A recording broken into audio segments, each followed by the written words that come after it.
തന്നെ ദീപുവിന് ആളെ പിടികിട്ടി. അച്ഛനിങ്ങോട്ട് വരുന്നുണ്ടെന്ന് ദീപുവിനും മഹിക്കും അറിയാമായിരുന്നല്ലോ. ആർക്ക് ജീവിതം കൊടുക്കുന്ന കാര്യ ദീപു നീ പറയുന്നേ? അല്ല ദീപോട്ടൻ്റെ അച്ഛാ, അത് പിന്നെ ഇവിടെ ഒരു എല്ലാം ഞാൻ അറിഞ്ഞ്. അപ്പൊ പെൺ വിഷയമാണ് ഈ തല്ലിന്റെ പിറകിൽ അല്ലേടാ? പെണ്ണോ? ഹേയ് അച്ഛൻ, ഇതെന്തൊക്കെയാ മഹി പറയുന്നേ? തോന്നി, അമ്മയും ചേച്ചി അങ്ങോട്ട് വന്നപ്പോഴേ എനിക്ക് തോന്നി എന്തെങ്കിലും വന്ന് കൊളുത്തിക്കാണെന്ന്. ഛേ, ഈ അമ്മക്ക് ചേച്ചിക്കോ ഇത്തിരി കിട്ടിയാൽ മതി, ബാക്കിയൊക്കെ തോന്നിയ പോയ അങ്ങ് വെച്ച് കഴിച്ചു. എൻ്റെ പൊന്നച്ഛാ, ഈ അടിക്ക് പിറകെ പെണ്ണുമല്ല, ഒരു പെടക്കോഴിയല്ല. ദേ ഈ മഹിയോട് ചോദിച്ചോക്ക് എന്താ സംഭവം ഇവൻ അറിയാലോ. മഹി ഇളിച്ചുകൊണ്ട് ചോദിച്ചു. ദീപുവിന്റെ മുഖം ഇടയ്ക്ക് വന്ന് കടന്നൽ കുത്തിയ കണക്കെ വീർത്തിരുന്നു. വക്കാലത്ത് പിടിക്കാൻ പറഞ്ഞിട്ട് ദീപുവേട്ടന്റെ നോട്ടം ഇടച്ചിലാണല്ലോ, മഹി ചിന്തിച്ചു. ഓ, പ്രേമവും മാങ്ങാത്തൊലി എന്ന് പറഞ്ഞതോ ബോധിച്ചു കാണില്ല പുള്ളിക്ക്.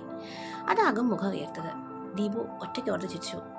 എന്തായാലും നിന്റെ അമ്മ അവിടെ വന്ന് കയറ് പൊട്ടിക്കുന്നുണ്ട്, നീ തന്നെ കാര്യങ്ങൾ പറഞ്ഞ് മനസ്സിലാക്കി കൊടുക്ക്. അമ്മയാണ് ആ പെങ്കുച്ചിനെ ഇവിടെ ഇട്ട് വിഷമിപ്പിച്ചത്. കാലിന് സുഖമില്ലാത്ത ഒരാളോട് ഇങ്ങനെയൊക്കെ പറയാ വെച്ചാ ഒരു മനുഷ്യത്തില്ലാത്ത പോലെയാ. ചേച്ചിയും അതെ, രണ്ടുപേരും കൂടി അതിനെ ഇവിടുന്ന് കണ്ണീരോടെ പറഞ്ഞയച്ചു. പിന്നെ പെണ്ണിനെ നോക്കാത്ത ആണുങ്ങൾ ഉണ്ടാവില്ലല്ലോ. അതുപോലെ ബസ്സി വെച്ച് കണ്ടപ്പോൾ എനിക്കെന്തോ ഒരു ഇത് തോന്നി. അത് സഹതാപാണോ എന്ത് കുന്താണോ എനിക്കറിയില്ല. പക്ഷേ ഇന്ന് അമ്മയും ചേച്ചിയും ഞാനും ആ പെണ്ണും മുടിഞ്ഞ പ്രേമത്തിലാണെന്ന് കരുതിയിട്ടാ ഇവിടുന്ന് പോയത്. അപ്പോൾ തൊട്ട് എൻ്റെ മനസ്സിൽ എന്തോ ആഗ്രഹം കൂടിയത് പറയായിരുന്നു. അതാണ് അച്ഛൻ വന്നപ്പോൾ കേട്ടത്. അങ്ങനെ ഒരു ജീവിതം കൊടുത്താൽ അതൊരു നല്ല കാര്യമാണെന്ന് തോന്നി. ചുരുക്കി പറഞ്ഞാൽ എൻ്റെ മനസ്സിലുണ്ടായിരുന്ന ഇഷ്ടം അമ്മയും ചേച്ചിയും കൂടി കല്യാണം എന്ന ചിന്ത വരെ എത്തിച്ചെന്നർത്ഥം. അതാണച്ചാ, ഈ പറഞ്ഞാണ് കറക്റ്റ്. മഹി ഏറ്റുപിടിച്ചു. എന്തായാലും ആ ചിന്ത വേണ്ട ദീപു. നീ പറഞ്ഞ പോലെ ഒന്നുമില്ലാണ്ട് അവളും മഞ്ജുലും ഇങ്ങനെ. അപ്പൊ പിന്നെ എന്തെങ്കിലും ഉണ്ടെങ്കിൽ എങ്ങനെ ആയിരിക്കും? ദീപു, നീ കാര്യം മനസ്സിൽ വിട്ടേക്ക്. ഇനി ഇതിന്റെ പേര് ആ ഗിരി അടുത്ത പ്രശ്നം കൊണ്ടുവരരുത്. ആ, എന്നാ പിന്നെ ഇടി കൊടുക്കാനും വാങ്ങാനും മാത്രമേ നേരം കാണുള്ളൂ. ഹാ ഹാ ഹാ. മഹി അതും പറഞ്ഞു ഉറക്കെ ചിരിക്കുന്നത് കണ്ടപ്പോ ദീപു അവനെ ഒരു നോട്ടം നോക്കി. അപ്പോ തന്നെ മഹി വായ പൂട്ടി. എടാ ദീപു, അച്ഛൻ പറയുന്നത് എല്ലാം നിനക്ക് വേണ്ടിയാ. നീ ഒരു കുഴിയിലും പോയി ചാടാതിരിക്കാനല്ലേ. നീ ചോറ് കഴിക്കാൻ നോക്ക്, ഞാനൊന്ന് പുറത്തു പോയിട്ട് വരാം. അച്ഛൻ പോയപ്പോൾ മഹി കവളത്തും കൈ കുത്തി കഷ്ടത്തോടെ പറഞ്ഞു. അപ്പോ വീട്ടുകാരുടെ സപ്പോർട്ടും പോയി കിട്ടി. എടാ, നീ എന്നധികം ആക്കല്ലേ മഹി. ആക്കിയതല്ല ദീപോട്ടാ, ആ സപ്പോർട്ട് പോയില്ലേ. അച്ഛനൊരു പ്രതീക്ഷ ഉണ്ടായിരുന്നോ, അത് പോയി. അല്ല, ഞാൻ പറഞ്ഞത് നേരല്ലേ. ഇതൊക്കെ അറിഞ്ഞ ആ ഗിരി വെറുതെ ഇരിക്കോ? കൂടുതൽ പ്രശ്നം ഉണ്ടാവുള്ളൂ. എൻ്റെ മഹി, എനിക്ക് അവളോട് തോന്നിയത് മനസ്സിൽ തട്ടിയ സ്നേഹമാണെന്ന് ഇപ്പോഴാണ് ഞാൻ മനസ്സിലാക്കുന്നത്.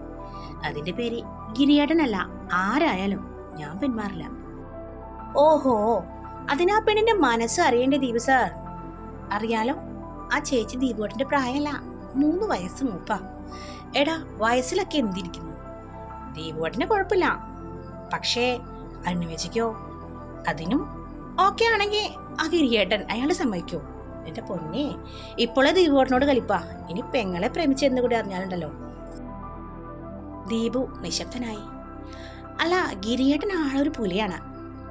അങ്ങനെ പൂട്ടണമെങ്കിൽ ഒരു പെണ്ണ് വേണം.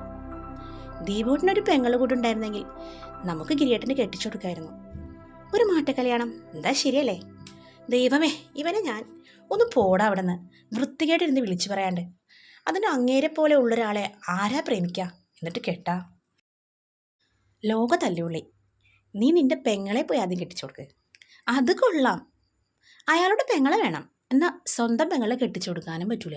നല്ല പാട്. അല്ല, അടിയും ഇടിയും കുടിയാകുമ്പോൾ അല്ലേ പ്രശ്നമുള്ളൂ. അതൊക്കെ മാറിപ്പോൾ ഡീസൻ്റായ പെണ്ണിന് ക്ഷാമം ഉണ്ടാവില്ലല്ലേ. എൻ്റെ മഹി, ഒന്നും മിണ്ടാതിരിക്കേ. ശരി, ആദ്യം അരുണിയും ചേച്ചിയുടെ പ്രായം അറിയണം അല്ലേ? അതിന് ഈ മണിമാനം പോയി മനസ്സ് തുറക്കണം. അവസരം ഞാൻ ഒരുക്കാം, എന്താ? ആ, ആദ്യം ഇവിടെ ഒന്ന് നന്നായി ഇറങ്ങട്ടെ, ദീപു ഒരു കള്ളച്ചിരിയോടെ പറഞ്ഞു. അല്ല, നല്ല പൂതി ഉണ്ടല്ലേ അല്ലേ?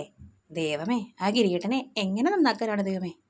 മഹി നെഞ്ചത്ത് കൈയും വെച്ചു മേൽപോട്ട് നോക്കിക്കൊണ്ട് പറഞ്ഞു.